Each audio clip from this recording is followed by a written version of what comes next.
Hello, everyone, and good afternoon. I am Jacoby Burns Johnson, she, her, hers, Development Officer with the Southern Poverty Law Center. We are pleased to gather today to screen and discuss a film recently released by our Teaching Tolerance program, The Forgotten Slavery of Our Ancestors. November is National Native American Heritage Month, where we celebrate the culture and heritage of the first occupants of these lands, who we deeply enrich the quality and character of our nation. As we begin to plan and prepare for Thanksgiving, it is a significant time to examine the shared story and history of the Indigenous people who helped shape our world as we know it today, to celebrate their contributions and to learn more about the struggles and sacrifices that have not been shared in death for far too long. As an organization, we want to open with an acknowledgement of the traditional Native inhabitants of this land and honor those who came before us in the fight for justice. A land acknowledgement supports reconciliation efforts and reminds us that colonialization is an ongoing process. With Native lands still occupied due to deceptive and broken treaties, and that decolonialization is an ongoing process as well. The systems that enabled and perpetuated Native and African enslavement in what is now the United States have much in common, and their stories tell us a great deal about the present.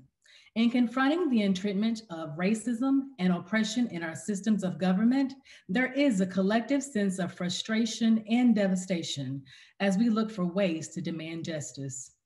And in doing so, we must also remember and honor those who came before us in the fight, as well as those who continue it.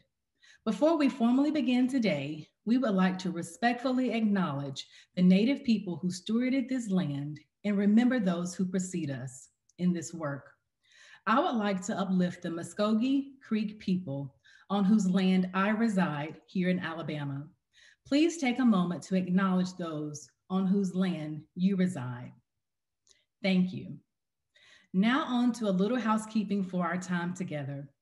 The briefing is being recorded, and all attendees have their audio and video muted. The chat is turned off for attendees, and we'll use the chat function to drop in helpful links and information throughout the hour. The QA function is disabled now, but it will open later in that portion of the briefing. Closed caption has been enabled for this briefing. To view, just activate the closed caption button at the bottom of your screen. Now on to the reason why we're gathered here today. I'm thrilled to be able to help introduce you to a really beautiful and critically important film about the histories of Indigenous enslavement. The Forgotten Slavery of Our Ancestors is the latest resource of the Teaching Tolerance's Hard History American Slavery Project. The project launched in 2018 and includes a K through 12 guide for educators teaching the history of slavery in what is now the United States. The project also includes a series of classroom-ready videos featuring historian Ibram X. Kendi, scholar Annette Gordon-Reed, and others, and a podcast now in its third season. Season 2 of the podcast offers a deep dive into the history of Indigenous enslavement. We'll drop links of resources in the chat for you to view. For a little context, Teaching Tolerance wanted to make the film that would introduce teachers to the emerging research on this issue that drove the revised Teaching Hard History framework. If you're not familiar with the framework, we'll drop the link in the chat so you can check it out. The film complements the Teaching Hard History podcast. For those of you who want to take a deep dive into the history of Indigenous enslavement, that's a great place for you to start. Before we meet our incredible guest and learn more about the film, let's tune in to watch it together. The 12-minute film will start automatically on your screen, and then we'll reconvene for a panel discussion and Q&A. Now, on to the film, The Forgotten Slavery of Our Ancestors.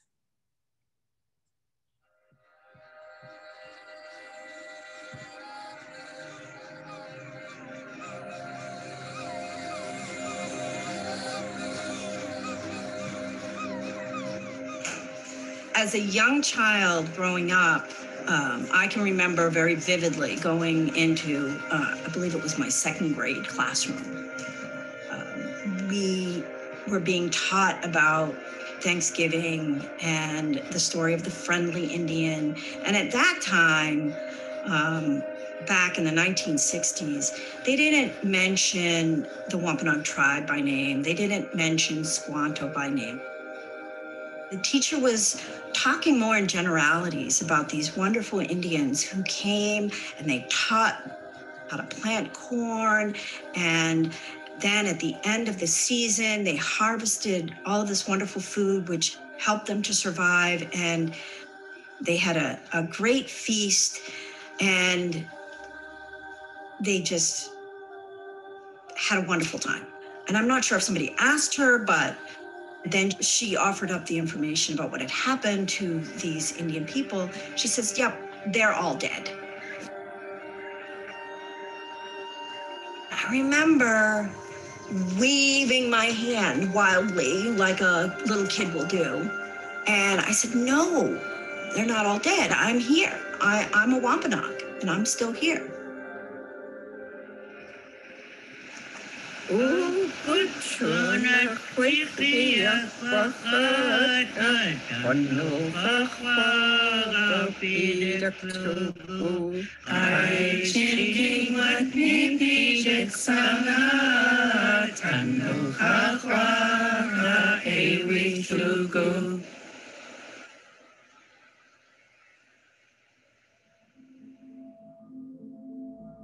When we talk about slavery in what is now the United States, which wasn't the U.S. for most of its history and may not be into the future, we don't know, we can't predict.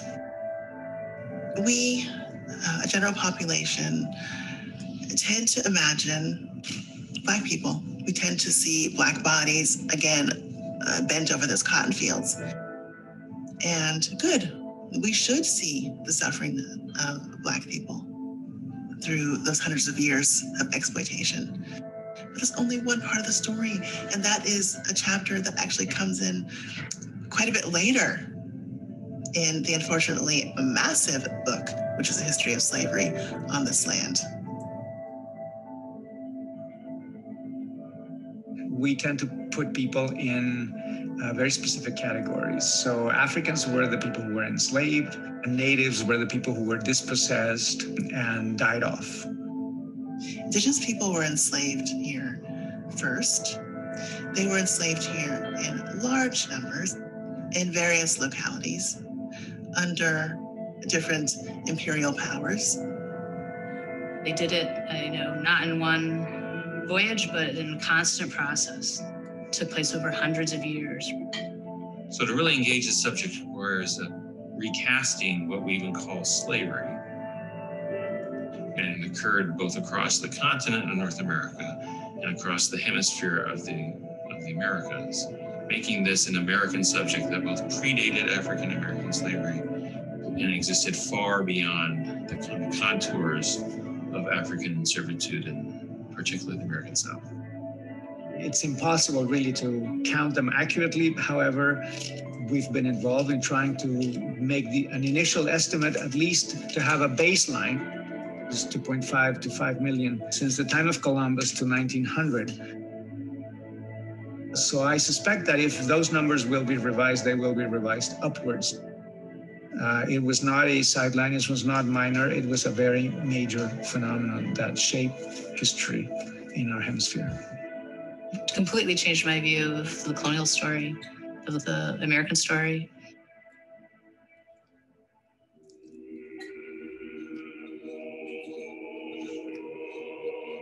I was reading this 500-page book of Russian history, and there's a couple of references of what they would do.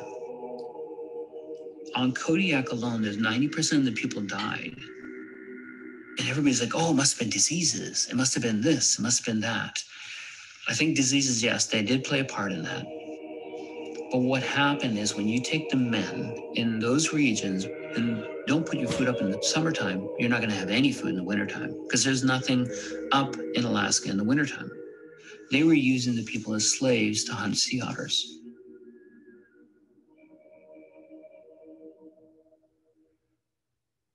All the men were out hunting sea otters. There's references of, Gideon talks about this when he was visiting Kodiak, 1803 to 1805. The people resembled the dead more than the living.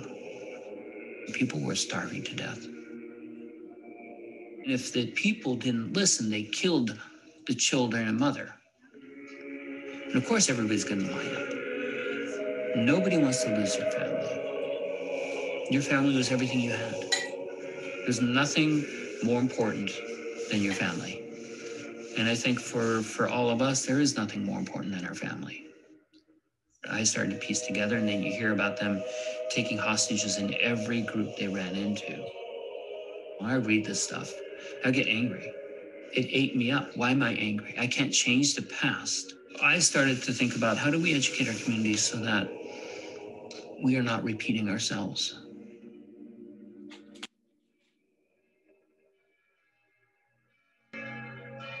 Indian slavery shaped it fundamentally in New England, shaped the experience of African slaves.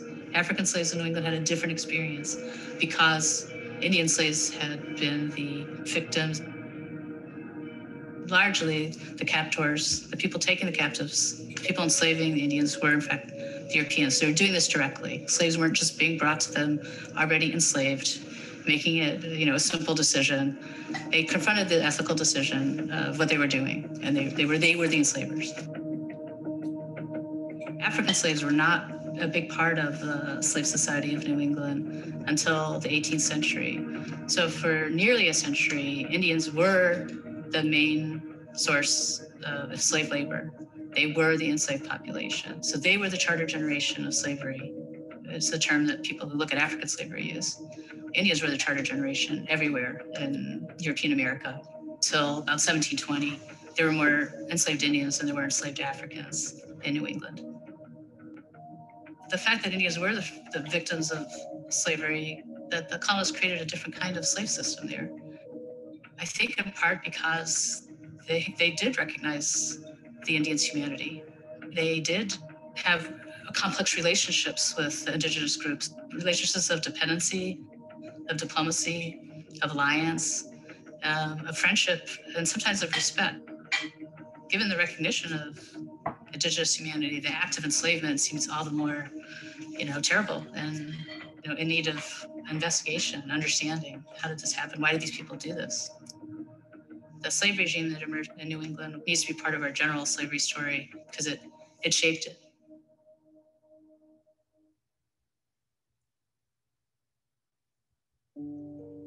Europeans, all Europeans, French, Spanish, English did it, Dutch did it, the Americans did it, the Mexicans did it, various native groups did it to each other.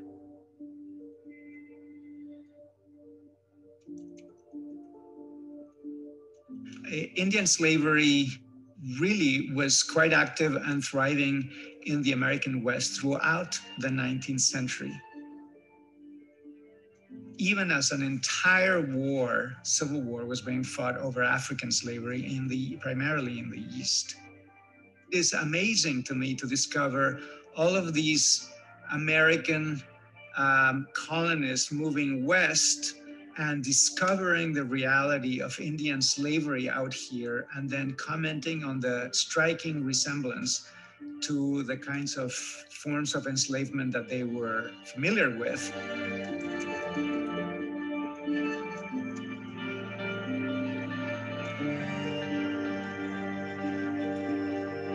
This is our shared history. This is what we've been up to in the last 500 years or more.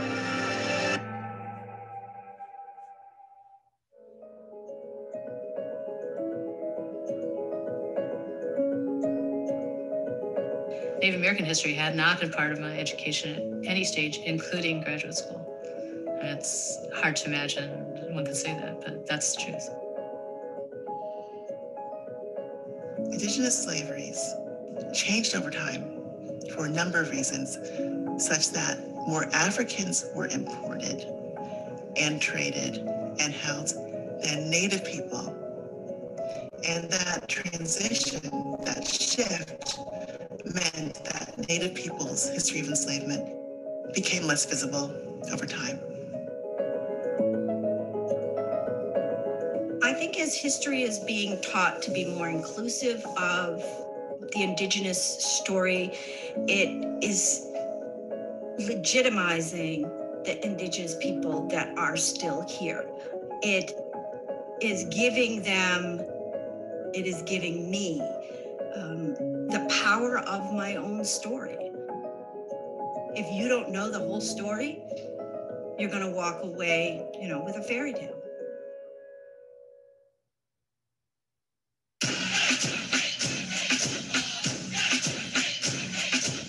One of the things that's kind of inspired me my whole life to make sure that people know that we're still here.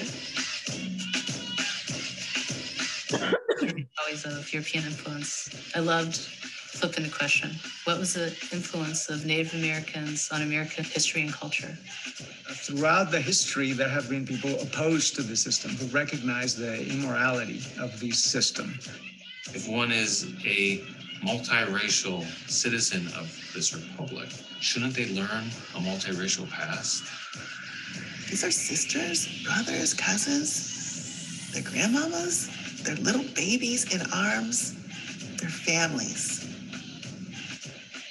But we need to know this so that we can move forward too, both as indigenous communities, but as a nation.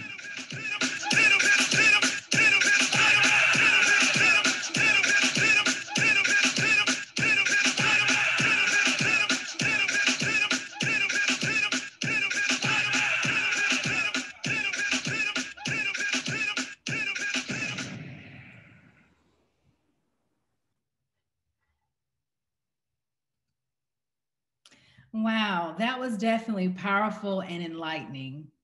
It is my absolute pleasure to introduce the filmmakers who helped make this film possible.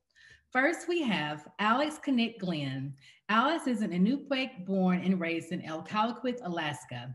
She hosts and produces her own podcast show called Coffee and Quack to celebrate and explore contemporary Native life in urban Alaska. She received her bachelor's degree in aerospace studies from Embry-Riddle Aeronautical University. Alice enjoys diversifying her career path and is passionate about providing accurate and authentic Alaska Native representation in media. Welcome, Alice. Next, I'd like to introduce Howdis Brown III. Howdis is a filmmaker of Inupiaq descent whose family comes from Ilium, Alaska. A graduate of UAA, he has spent the last 10 years in the commercial film industry and documentary industry. He has been a part of 3 Northwest Region Emmy-nominated documentaries, 2 of which have won. Kachkachkan, Our Native Legacy in 2012 and Cold War Survivors in 2013. Howdis currently holds the title of Head of Production at Channels Films. Welcome, Howdis. Now we have our final panelist. We have Marie Akama.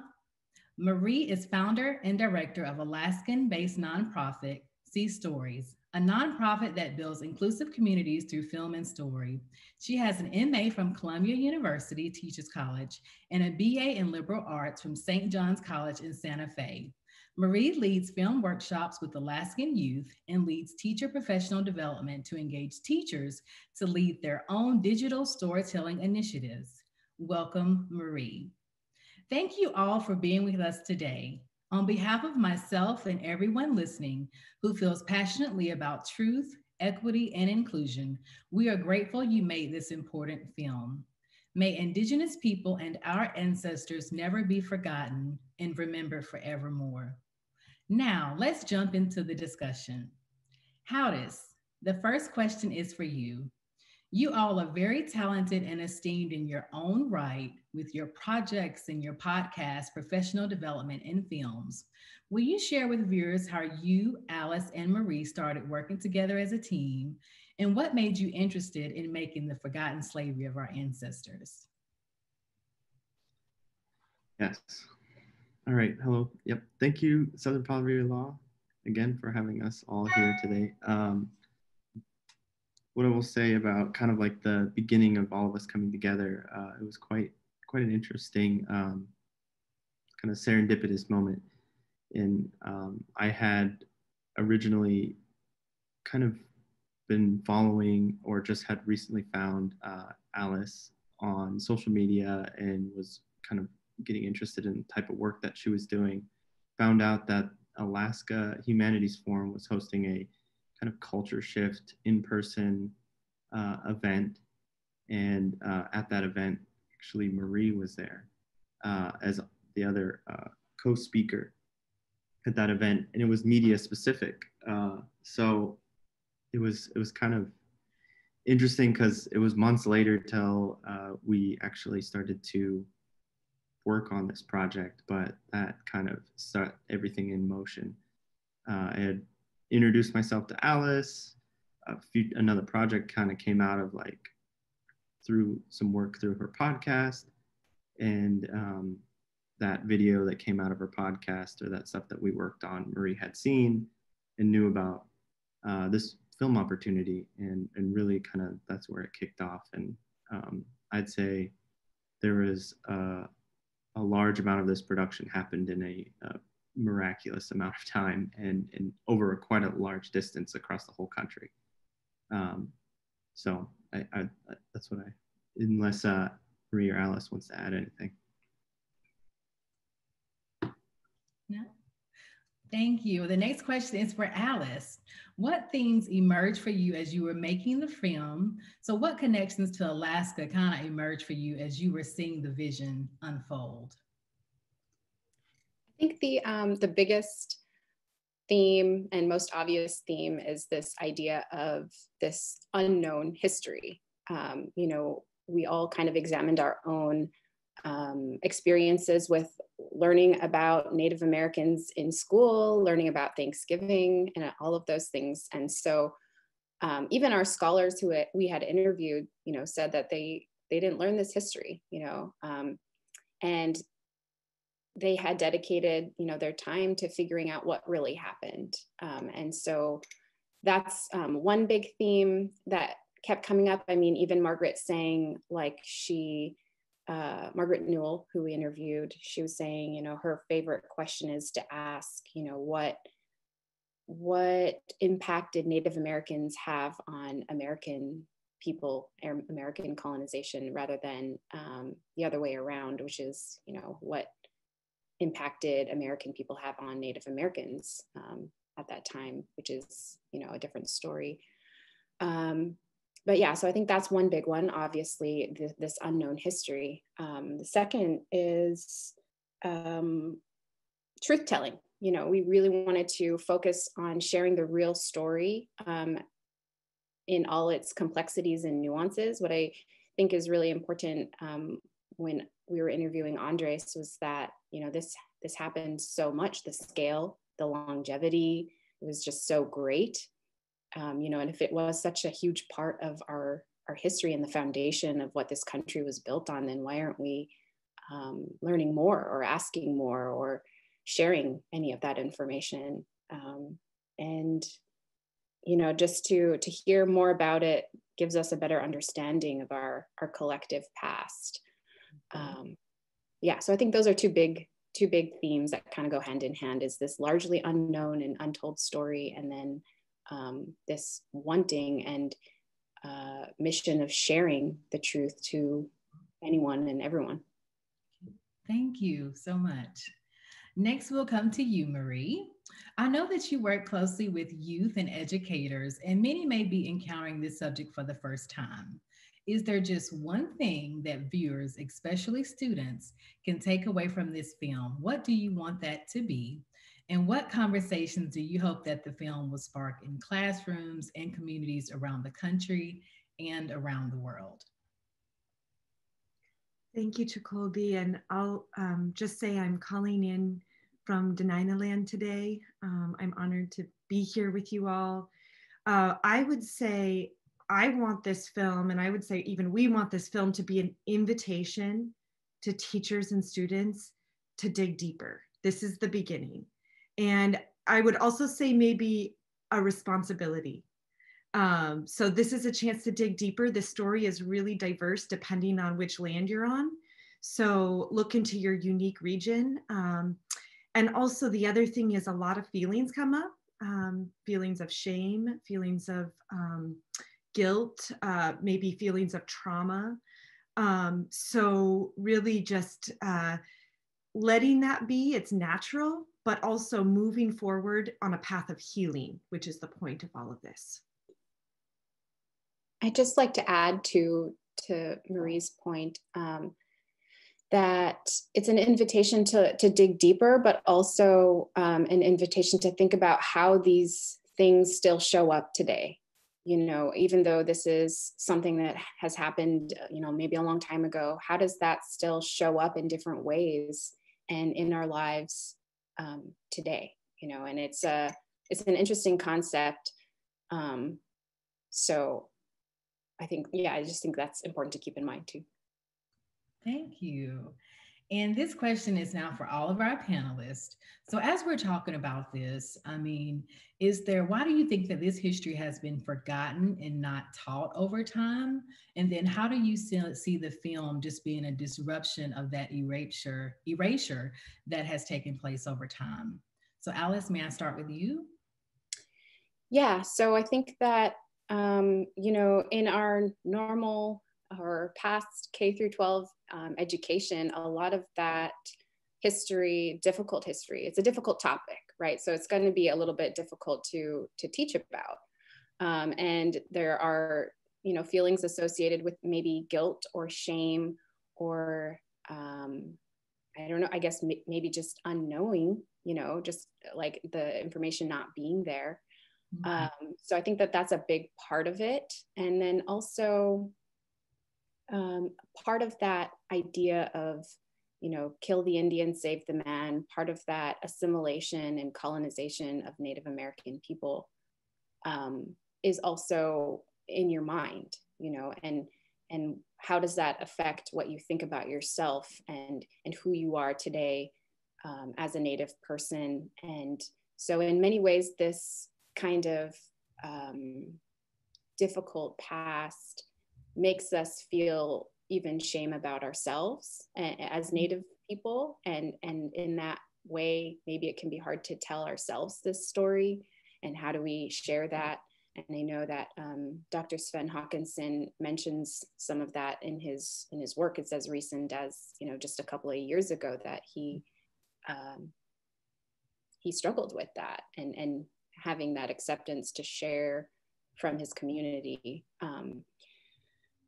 But yeah, so I think that, you know, one, it's just kind of shoved under the rug or brushed under the rug, whatever the saying is. And then second is, you know, we are still trying to come back to our own knowledges and our own histories and our own even languages, you know, in many of our Native American communities. So, I mean, that plays a factor in it as well. Howard or Marie, did you want to, excuse me, Marie, did you want to jump in on that one?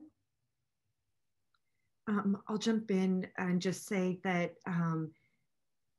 really this story is, I mean, people want to deny the transatlantic slave story, and that is extremely well documented, or say, yeah, that happened, but it's not present today. So Indigenous enslavement was illegal. And so it's even, let's say, easier to bury. And it takes a lot of work to tell this story. So I'll just add that part, that it was illegal. And wherever you look, that was the case. So it was really veiled. You have to dig in a unique way to get to this story. And if you're ashamed, you know, people don't want to do that, like what Alice said. I don't know if you want to add to that, Howdy. Yeah, I was going to say, like, in the film kind of, and through some of the interviews, we just found out a lot about kind of how much was covered up. And then, you know, not exactly specifically trying to hide that history or whatever, but it just became forgotten through the repetition and the reteaching of the same perspective in history over time, and non-representation of that. Like, you know, it starts to fade, and through only you know, Native communities does that kind of story start to stay alive, or through what Sven Hawkinson said, is re-examining kind of settlers or colony related documents and kind of examining them through a Native perspective or another perspective at that time. That's all I'll add to that one. Okay, thank you so much. Alice, so just this month, a record breaking 6 Indigenous people were elected to serve in Congress. How do you think this representation will support tribal nations with legislation, encourage the exchange of ideas to educate Congress, and create an open opportunity for dialogue on issues affecting Native people?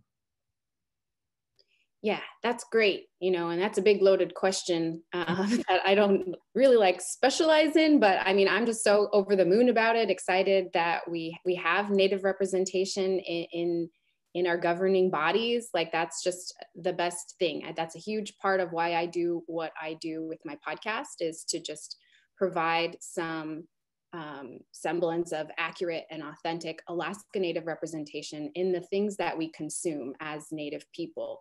I went to school in Arizona and Florida for many years. And then upon returning back home, I was just kind of shocked. I was so excited to be back home and around, familiar people, familiar food, and all of those, wonderful things about being home, and not having to explain myself over and over again with, people that would never understand me, but in that same, sense, like, I was still not seeing Native people in everything going on in Anchorage. Like, there's a mention here or there in the news, and sometimes it's very like negative disparity type stuff in the news about Native people. And it's just like, wow, this is not the people that I know. I know such like amazing, beautiful, talented, exciting, interesting, and they have opinions. Like, why aren't we hearing more about all of these really cool parts of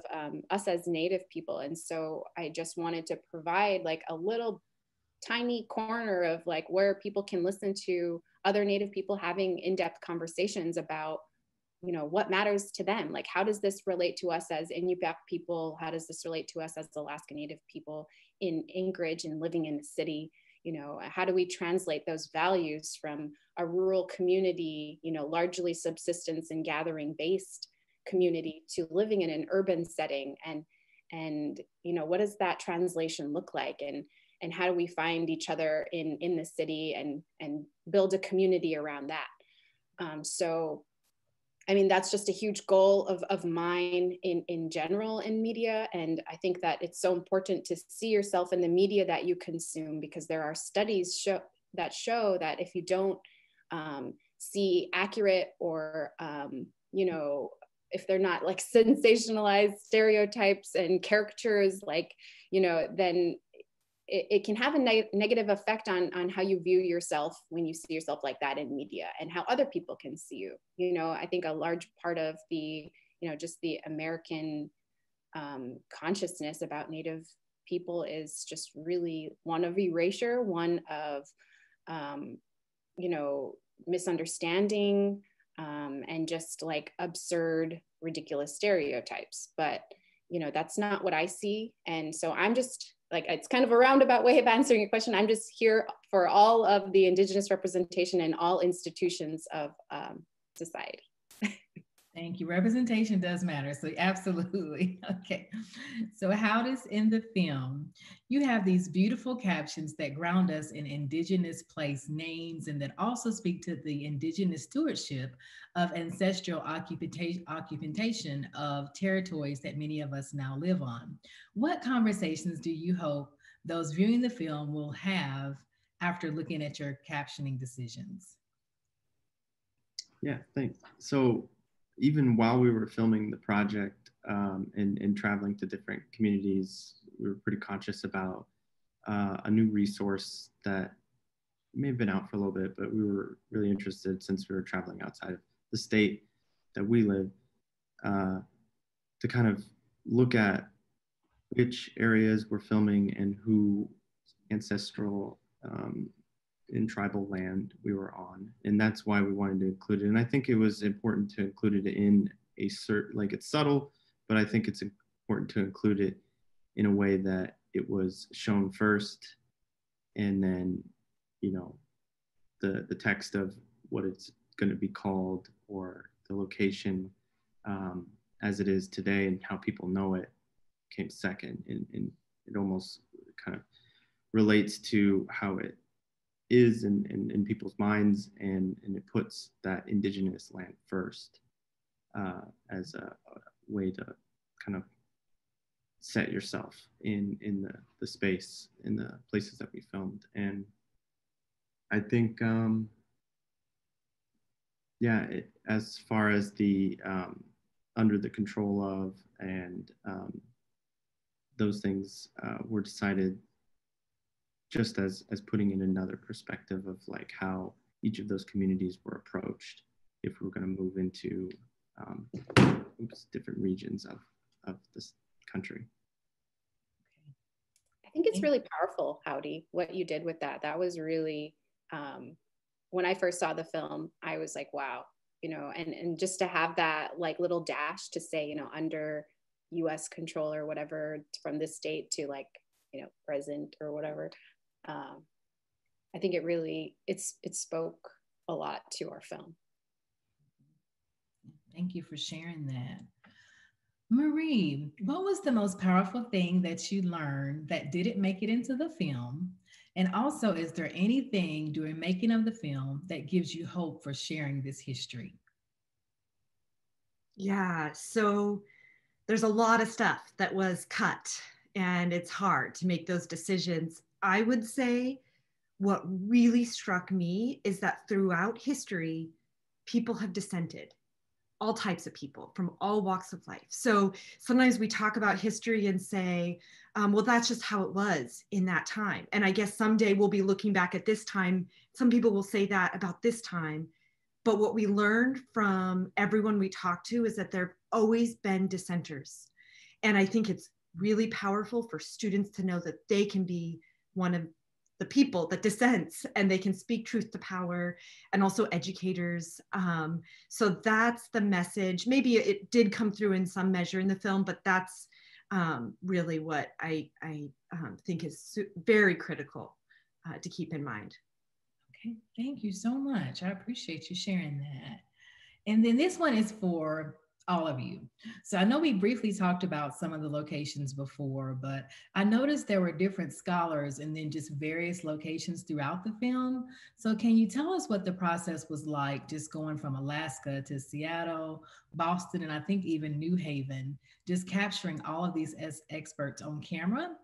But it must have been an adventure, I would think. So what was it like spending time with these folks doing such cutting edge scholarly work, but also with those just sharing their personal stories? How does maybe start with you this time? Yeah, it was a dream project. I mean, I've done a couple of projects with some historians locally. I'm very interested in that topic altogether. To be able to sit down with knowledge bearers, scholars in the highest kind of categories, and have them kind of just talk to us for an hour or longer, and throw in our own little questions and family history items. I mean, it was an incredible experience. And traveling I do a good amount of traveling in the state, so it was, and a little bit outside of the state, but getting over to the East Coast, it was, just, it was a good transformation to be outside of kind of stuff that's familiar, and go through the project with that kind of environment change, and looking at just how diverse the country is, and taking that into consideration. Pass it to Alice. Yeah.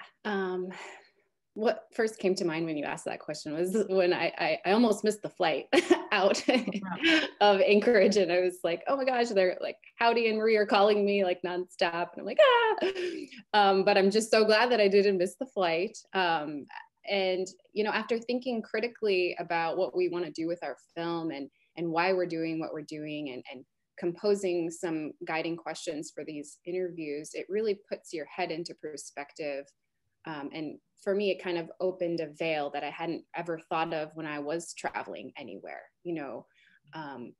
Even as an Inupiaq woman, even as a Native person, I still wasn't really thinking about those things whenever I would travel, you know, but this was totally like, it was kind of a new awakening for me. And even just thinking about that, like I was recently in Nome, which is a community here in Alaska that you guys probably know about, but it's on Inupiaq land. And even in Nome, I had such a visceral reaction to being on Inupiaq land, you know, as like a 31-year-old, this is all just like happening to me now.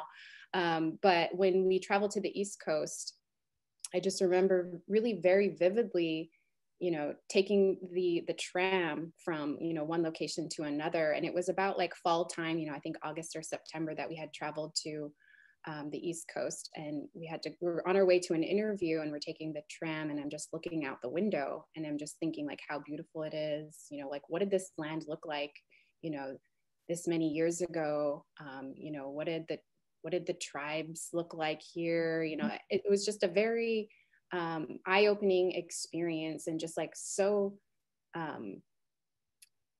in Inupiaq we call it kari, to like come to gain consciousness, to like breathe in life for the first time.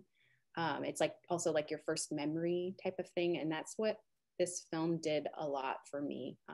And so yeah, it was just so cool. Alice, you're gonna make me cry.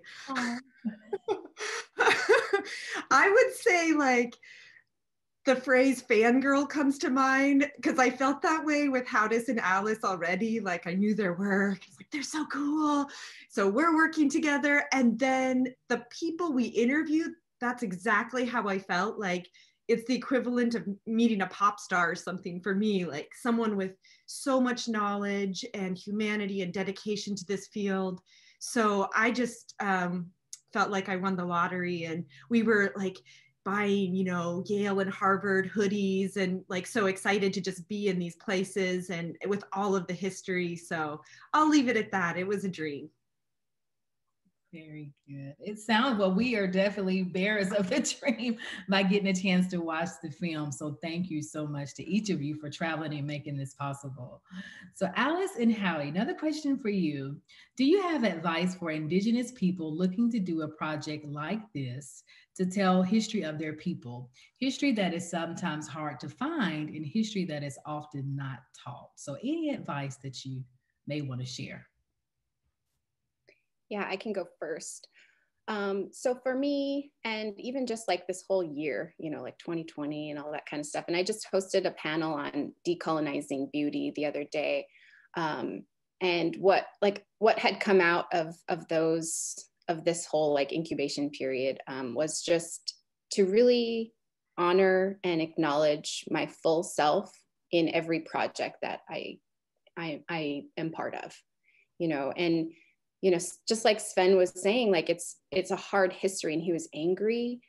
That's okay. You know, like you can feel those feelings and still do what you need to do to complete a project. You know what I mean? So what I am trying to do now moving forward is to just really trust myself, to honor all of my feelings and everything that I'm experiencing or being part of, and sit with those feelings, and to just bring my full self to in all my complexities, nuances, you know, shortcomings even, and just, you know, bring those forward, because that's just the beautiful part of being a Native person. You know, like we have there's this quote that I saw, or a meme that I saw, and it was like, I love being Indigenous, like it's dangerous, but it's lit, you know? So it's like, it's fun, but it's hard at the same time to come to terms with these things. So just recognize your feelings and move past them, move through them, sit with them,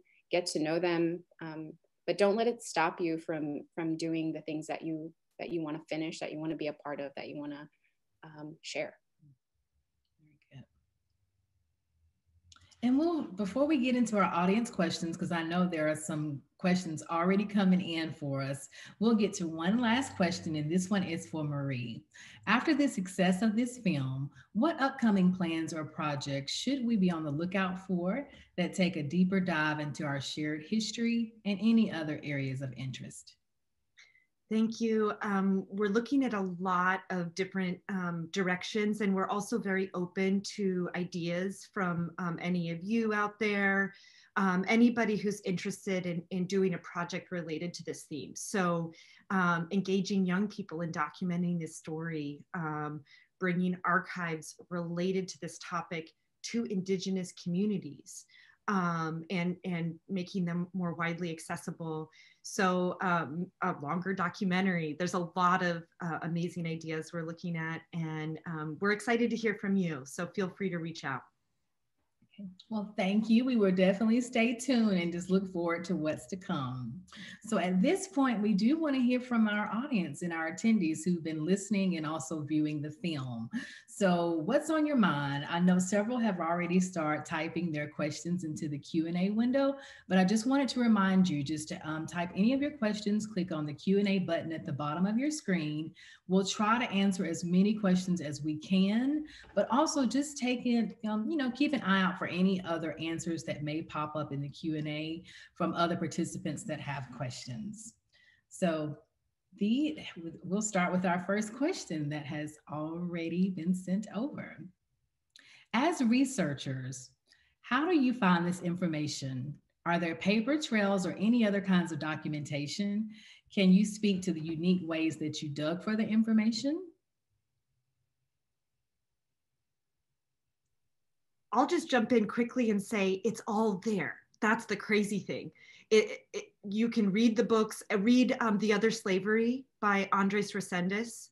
There's a lot of scholarly and more accessible books about this topic. There's a lot in the archives, but it's not necessarily categorized in that way. So it's not that it's not there. And I would just start reading some of the books by the folks who we interviewed, and you'll kind of be introduced to this whole world. Okay. And then the additional part of that question was that they've been looking at this issue in Maine, and they've only found one reference to the Wabanaki kidnapping and enslavement, and it indicated it wasn't on this continent. Any I think information on that? Margaret Newell's Brethren by Nature. I would start there because it goes into that very story, and you could reach out to Margaret Newell as well. She's a wonderful, very accessible person who is familiar with that area. Okay. I also think that there might be a lot of academics associated with this information, but you have to think about, like, how are these things created? Who are they written by? So what I would encourage is to really just get involved and introduce yourself to any of the local Native tribes. And, I'm not saying like swoop in and try to like just interview and get these questions. You have to build a relationship, as Native people, we're relationship based. So and those stories will come out if they trust you, if you have a relationship with them, and if it's something that you're really dedicated to, it'll take time, but it's worth it, Okay. All right, and here's another one that has come in. Are there any historical sites that recognize and document Indigenous slavery that we could go visit?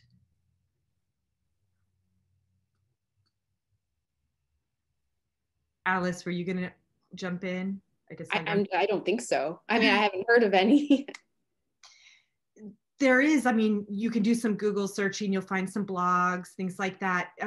There are some initiatives to start centralizing this information, but we're really, it's just all over the place. So that's why we're wanting to start working on that. And there are other people who are also working on that, but no, there's not. Okay, all right. And here is another one. When did you start filming? How long did the production take? And were there any challenges in doing the filming?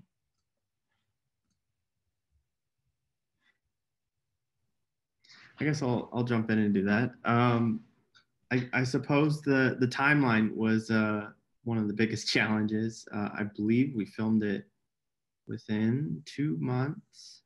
I think it was 1 month East Coast, 1 month West Coast, and then some additional kind of pickup stuff. And shooting or filming at Harvard, and then Yale, 2 interviews in the same day with all the equipment, and getting to set up, make sure that we're in the right place without ever had being there.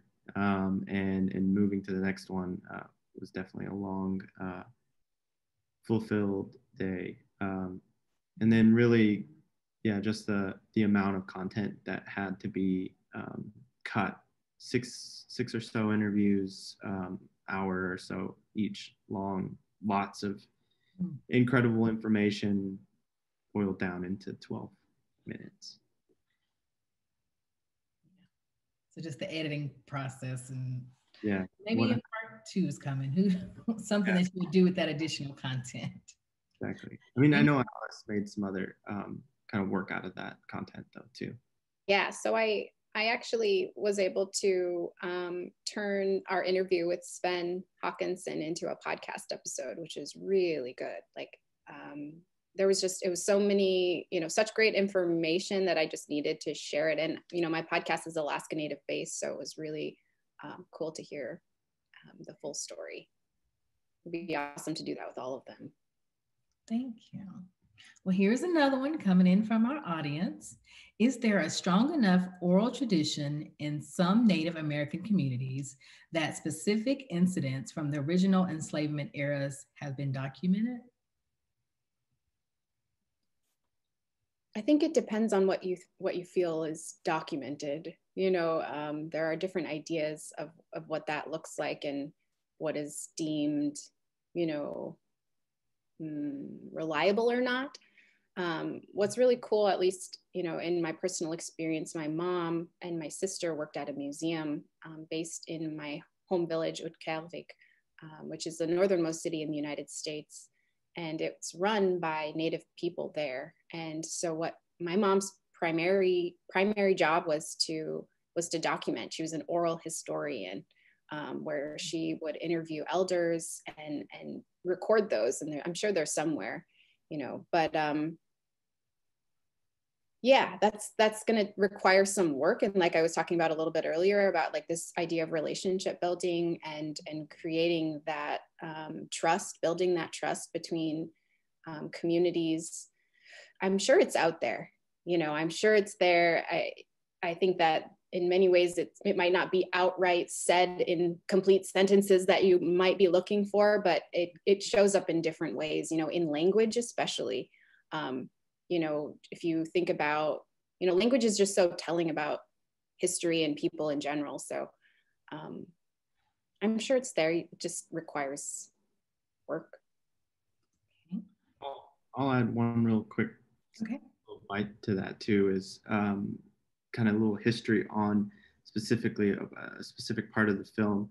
Is that song, that indigenous song in the beginning, is actually about the Russian sailors coming in and taking some of the Alutiiq Supiaq people from that community. And I came across that song in Washington as they were presenting it for a Alutiiq culture camp, one of the first ones kind of outside of Alaska.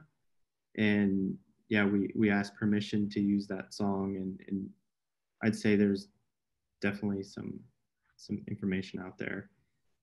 Even at the Ivy League, kind of Ned Blackhawk, one of the people interviewed, he was also, during some of the interviews that didn't make it into the film, was talking about the interesting relationships of oral history that he grew up listening to, and then cross-referencing later to find so many similarities in kind of what he had grown up and known. But yeah, I agree. There's a lot of it, and it's you gotta go out and uncover it. Okay. Well, thank you so much. And I think we may have time for just one more question. Currently, there is a nationwide conversation happening about what our children should learn about our history. There has been an attack on the extraordinary 1619 Project, which also documents slavery of Black people. What would you say to those that do not want to share this history of Indigenous or Black people?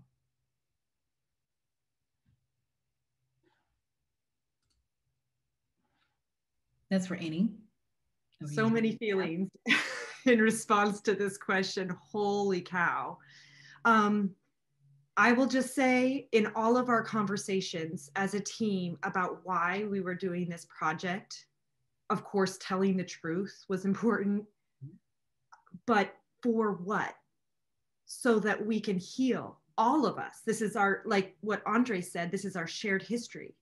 So I would say, by not exploring and documenting and looking at this history and how it impacts us today, as Alice said, we're robbing ourselves of an opportunity to heal and move forward in a better way. So that's a tragedy. Well, thank you all so much for sharing and just being with us on today. I think we've spent wonderful time together, just learning, growing, and honoring our Indigenous ancestors. I wish we had a little bit more time, but we are coming to a close. So, for each of you, are there any last thoughts that you want to leave us with before we close out today? I'll start with Howdis, maybe. I guess like my last kind of thoughts on this are just this was an incredible project. I'm really surprised and just feel really great and honored to be a part of it. Surprised in the sense of seeing its reach and the feedback that we've been getting through even just people we know and them sharing it to different communities around the country. And yeah, excited to see where it goes. So thank you.